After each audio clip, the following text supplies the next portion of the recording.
All right, let's bring in the Democratic nominee for New York's 10th congressional district, Brad Lander. Mr. Lander, it's good to see you again. Congratulations on your win last night. Good morning, Antonia. Thank you so much.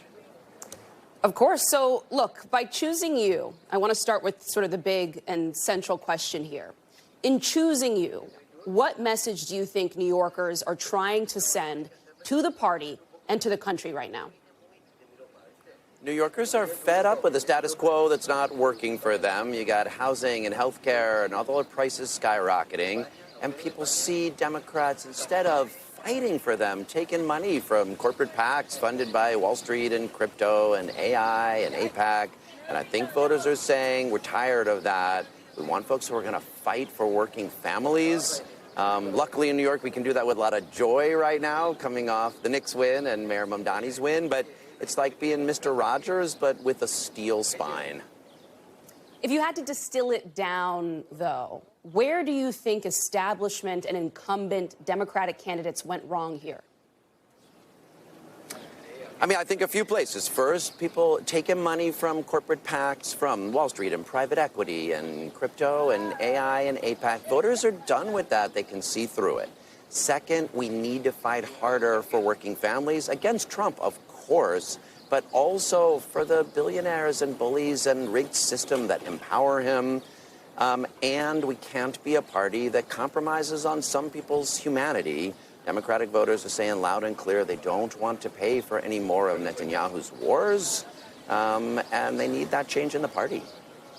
You said last night that you still plan to support Hakeem Jeffries as Speaker if Democrats take the House.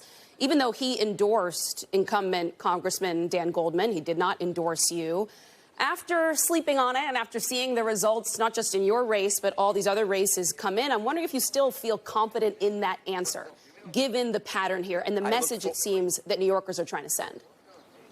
Yeah, I look forward to helping elect Hakeem Jeffries to be the Speaker of the House in January. He called to congratulate me, and we had a good conversation. Primaries are where we work out the direction of the party, and there's change I want to see, and we've been clear about it on corporate PAC money, on the U.S. relationship to Israel and Palestine, on fighting harder for working families. But we've got to be a unified party to do that.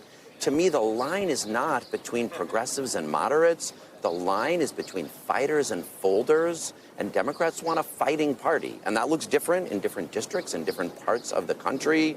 Hakeem Jeffries is our leader in the House. We'll make him Speaker in January. Of course, I'll work to hold him accountable, just like voters will work to hold me accountable. That's how democracy is supposed to work. Well, Mr. Lander, they might hold you accountable on this very thing. You described the dichotomy between fighters and folders. I agree with you. I talk to New York voters all the time, and they describe it much the same. And then often in the next breath, they describe Congressman Jeffries as someone who they think has folded on many of the issues that have mattered most to them in recent years. Look, we need to make clear what the fights are we're going to stand up for. I gave one example last night. I think one of the best things that Democrats did in a unified way last year was to make the shutdown, the government shutdown, a fight about the health care subsidies.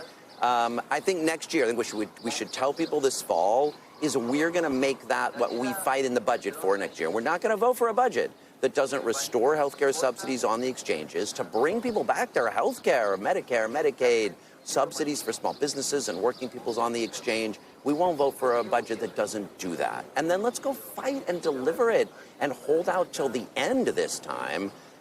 So that's what we need to see this fall. What's going to unify the party is that clear fighting vision. So there's changes we need to see on Gaza, on corporate PACs, on working families, on what we're fighting for and not just fighting against. But that has to be unified. We're going to need, to win the Democratic majority by showing what we're fighting for. And, I think these primaries are giving some clear lessons for what that should look like. I definitely agree with you on that last point. Mayor Mamdani did not decide to support any kind of primary challenge to Hakeem Jeffries, even though there were some in the coalition who were itching for it. I mean, who still actually publicly talk about it or even thinking about it right now. Is that something you would have supported? Do you think the mayor should have considered a primary to Leader Jeffries? I mean, look, the mayor had a great night last night. I loved him posting that Jalen Brunson bit from the ceremony that I was at. I'm more like the Josh Hart, I think, of Congress. I hustle after the loose ball and go get those rebounds. What we showed last year in our cross endorsement and what we showed last night is politics can be a team sport for the values we share, not a cage match on the White House lawn.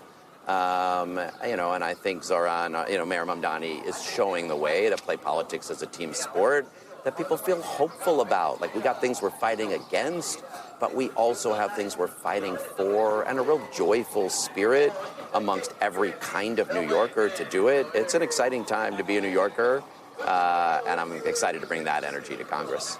Speaking of team sport, some Democrats woke up this morning or even last night, and I wouldn't say they were acting like team members. Former DNC chairman Jamie Harrison, he posted last night this: "I say this with no ill will or animosity. If you hate the Democratic Party, then please don't run for our nomination." I mean, those are some harsh words. I've already seen some Democrats like Chris Murphy come out and rebuke that. What do you say to Harrison? Yeah, I mean, Jamie Harrison with that tweet is harming the Democratic Party. He says he cares about, I don't know what else he thinks he's doing. If you have more contempt for people that just won Democratic primaries, I mean, look, 2% of Democratic, voters in my district voted for me last night.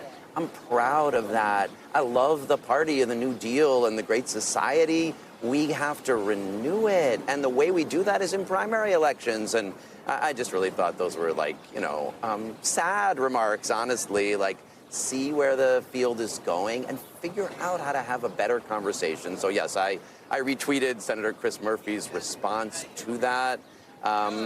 We need to build bridges between more progressive candidates and more moderate candidates. 2 years ago, I knocked doors for Tom Suozzi and Laura Gill, and I joked that I did it in like a disguise mustache so I wouldn't hurt their chances. I'll be out in frontline districts, but I expect, look, part of the reason I think Dan Goldman didn't win last night is he could not endorse Zoran Mamdani when he was the Democratic nominee for mayor. There are times for progressives to support more moderate candidates. There are times for moderates to listen to what voters are saying and shift as well. We can build a unified party around fighting for the values Democratic voters care about. That's what our party's about, and not Jamie Harris's sour gatekeeping.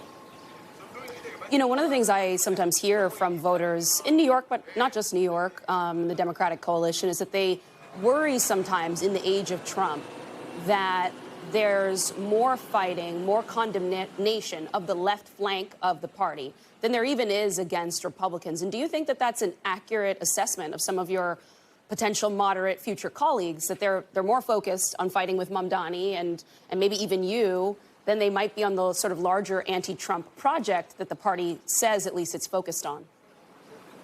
Yeah, I mean, I really hope not. I think people could look at Jamie Harrison's tweet or what John Fetterman said yesterday or what Melissa DeRosa said yesterday or what Jay Jacobs, the chair of the New York State Democratic Party, does and conclude those people seem to hate progressives more than they love their party or their country. I really think they don't know what time it is. And I would just ask them to wake up. We want a unified party, but Democratic voters have had it with corporate PAC money, with a status quo that's broken, with unconditional support for Israel's genocide in Gaza.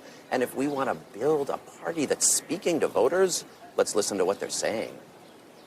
Can I ask you what you make of the comparisons to this moment, this movement, and the Tea Party? Do you think that that's an apt comparison, that it works, or is there something else you would say is happening here? Are Democrats comfortable with the idea that there may be their own version of a Tea Party movement happening right now?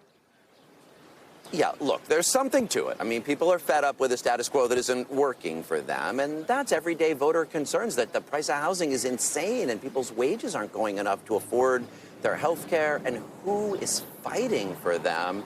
And they feel that way about elites in general and definitely about the Democratic Party establishment. So that's similar. But there are some important differences also. First, we are doing it with a lot of joy. I mean, that's especially true in New York right now. Some of that is the Knicks, but some of that is Zoran's win and this energy. You guys were just playing a clip of him at a playground with toddlers behind him, because what we're fighting for is universal child care for every family. So we're mad at a system that makes it so hard, but we're joyful about what it looks like to deliver. That is very different energy than the Tea Party brought. We want to build something, not just break something.